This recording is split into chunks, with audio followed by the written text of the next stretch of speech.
Hey, good morning, everyone.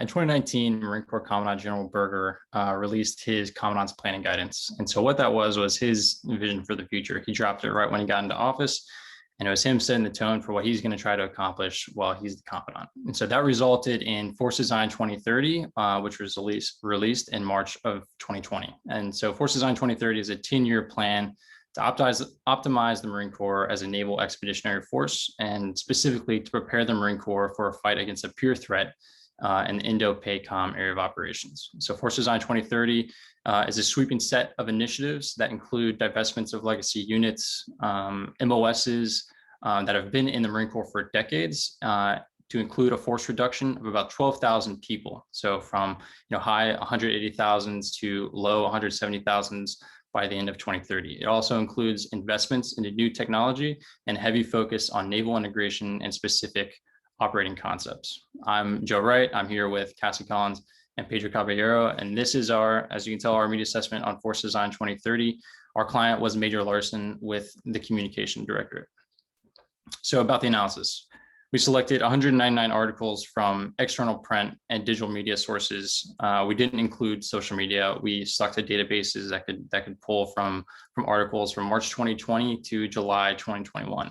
We also didn't include DoD products, so anything that was a press release, media advisory, any information subsidy coming from the DoD or the Marine Corps, we also didn't include it in our analysis. So what we looked for, and when we were studying these articles, we looked for key concepts, terms, events, units that were given to us by our client, and every message that was in 2 iterations of public affairs guidance that was given to us from the Communication Directorate. So we included that in our coding, and that's what we looked for during this assessment.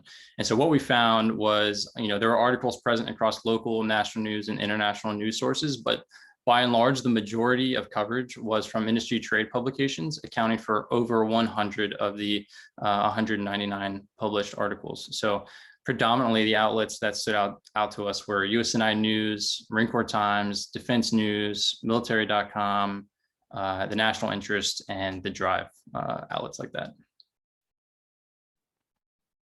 In reference to the timeline that Joe discussed, between that March 2020 and July 2021 timeframe, we only saw 2 spikes in coverage. So the initial rollout in March of 2020 and the update in April 2021. So what that tells us is that from the articles that we coded, there was an issue, or there was an interest in those two force design updates. And at the same time, given events from Communication Directorate, we knew that there were updates given out internally by the DoD in reference to things like tri-service maritime strategy, the decommissioning of 1st Tank Battalions that the media just wasn't interested in. Now, that could have been due to limitations of our study, no inclusion of social media or internal products, but just something that we looked at when we went through our analysis. In terms of those key terms and concepts that Joe was discussing earlier, we saw a heavy reliance on things like divestment, peer threat, and littorals. So what that told us was the media was especially interested in divestment, and key terms related to divestments were seen in over 122 of 199 articles. Things related to peer threat were around the same salience, and that tells us that in reference to Force Design 2030, the media and public writ large were very interested on how the Marine Corps was modernizing and changing as a force to combat new peer threats as it relates to new warfare.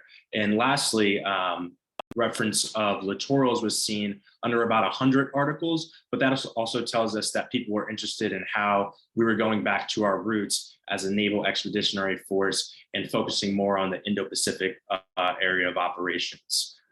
In reference to the overall conversation over that sample size, we saw a couple prominent voices, but the #1 voice that stood out to us in over 70% of all conversations was General Berger. So he was always, if not the only one mentioned in reference to Force Design 2030. And that told us that when the Commandant spoke about his force initiatives, the media took interest. And in reference to who the experts were about the issue, the media saw him as the one reliable source for information on Force Design 2030. So like Pedro said, General Berger's voice permeated the assessment and the articles that we looked at, and that was globally and domestically. So our client, Major Larson, had told us up front that he was very interested in looking at coverage specifically from the Indo-Pacific. So as we coded and completed our assessment, we saw that the majority of articles, over 60% of the articles, were from US outlets, the majority of which were from trade publications. So we did see articles sourced from international countries like Russia, China. Those were two of the predominant ones. I think we got out of the 199 articles, about 6 from Russia and 4 from China. Other articles included sources from England, France, and Australia. So we did see some of that global coverage, but the overwhelming majority was from the US. So when we examined that coverage, we looked at the extent to which US Marine Corps messages were incorporated. And when we completed that assessment, we saw that more than half of the coverage included at least one Marine Corps message. Predominantly, the message that permeated was strategically eliminating current capabilities to better align the Marine Corps with the national defense strategy. We saw those messages the most in publications like USNI, Defense News, Military.com, and Marine Corps Times. What is important to note is during this time frame, I think one of the authors who covered Force Design the most was Megan Eckstein. And during that time period, she actually shifted from USNI to Defense News, which I think is why we started to see later in that time period more coverage of Force Design. Most of that reporting was very factual, and we'll get to tone later, but generally pretty neutral in nature. Other prominent messages focused on modernizing capabilities. Those accounted for presence in just under half of our coverage. So just like we looked at US Marine Corps messages present, we also wanted to examine, hey, what are the competing messages that we're seeing in this coverage? And I think the important thing to note here is the general lack of competing messages. So competing messages were present in less than 5% of the overall coverage. It really was fairly insignificant. The primary message that we saw, and again, present in less than 5% of coverage, is that these changes will make the Marine Corps less equipped to answer the nation's call. This was generally associated with people who were not in favor of divestment, and we'll get to that a little bit later. So I mentioned tone. Looking at the tone, overwhelmingly, 95% of the coverage that we examined was neutral. Approximately 1% was positive, and about 3% of that coverage was negative. Interestingly, although we coded for articles from Russia and China, the negative coverage came from US trade publications. And that was, again, generally associated with the displeasure of divestment, which we'll get into a little bit later in our presentation. So when we were looking at all these 199 articles, we wanted to really get a deeper understanding of what the conversation was like. So we started with trying to develop some context. So we looked at the service priorities and taking a look at the PAG and the other documents that we got from our client. It was clear that the Marine Corps service priorities were to organize, train, and equip the force in order to deter malign behavior, fight within the enemy's weapon engagement zone, and to facilitate sea denial and sea control in support of naval and joint operations. So with those service priorities as context, we took a look at everything that we were coding for, and we categorized the coded items and all these things into 3 separate frames. So we framed it into operational concepts, divestments, and investments. So everything that we coded for fit into one of those buckets. And then that's how we were able to get a sense of like, where was the conversation heading as we were looking at our assessment. So operational concepts, what that is was we're looking at specifically terms and messages that reference the Marine Corps and its shift back towards operating in a maritime domain, and then heavy reliance on naval integration. So terms like expeditionary advanced base operations, distributed maritime operations, stand-in forces, operations in the littorals. All those things are really referenced heavily to this change from land warfare to a maritime domain, naval integration. That's what we were looking at. And in total, across the conversation, operational concepts accounted for 19% of that total conversation. In reference to the investment framework, that framework was more focused on the Marine Corps' procurement of new technology, the update of outdated platforms, and development of new units. So the way that we coded for that specific framework, we looked at things like F-35s, HIMARS, the Navy and Marine Corps' brainchild, the light amphibious warship, and we coupled that together as in, hey, okay, what is the Marine Corps really invested in? What are the new whiz-bang items, things like the Marine Littoral Regiment that are really changing the way that the Marine Corps is structured? And across all conversations, that accounted for about 24% of the conversation overall across our sample size. The third and final frame that we looked at was divestment. So we've talked a little bit about divestment. What does that mean? Specifically, the Marine Corps is divesting in tank battalions, law enforcement battalions, bridging companies, and a few of its aviation squadrons.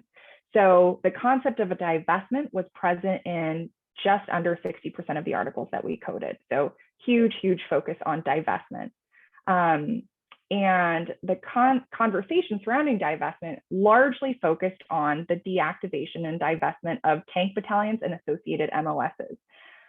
This didn't really come as a surprise to our assessment group because largely of the nostalgia associated with tanks, when you think of the role of tanks in the military and specifically in the Marine Corps. So the few negative articles that we did code, the reporters highlighted Marines associated with tank battalions. It got quotes about how, you know, they're going to miss it, how their grandfather or their father was a part of a tank battalion. It's really part of this legacy that feeds back into the legacy of the Marine Corps. So we weren't surprised by that, but it is important to note the presence of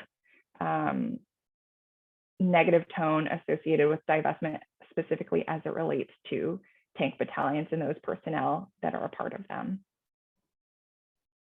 So what are our key takeaways? I think I referenced earlier how over our sample size, we only saw two spikes in coverage. And then as Cassie mentioned, a lot of the conversation was specifically related to divestments. So what that tells us is that since Force Design 2030 has been implemented and conversations have been pushed out from the Marine Corps and the Navy, that the media has only been interested in, okay, again, when is General Berger speaking, and okay, what's new, what's changing?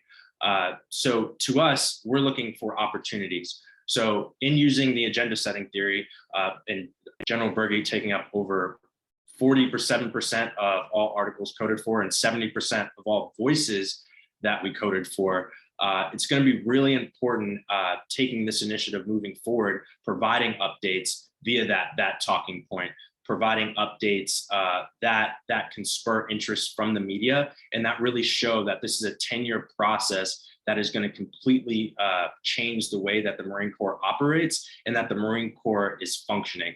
So with that said, Force Design is supposed to develop the force of the future, and if the Marine Corps can really provide significant updates on how that is changing over time, then with set measurable objectives, then I think they'll be off to a pretty good start. But pending any questions,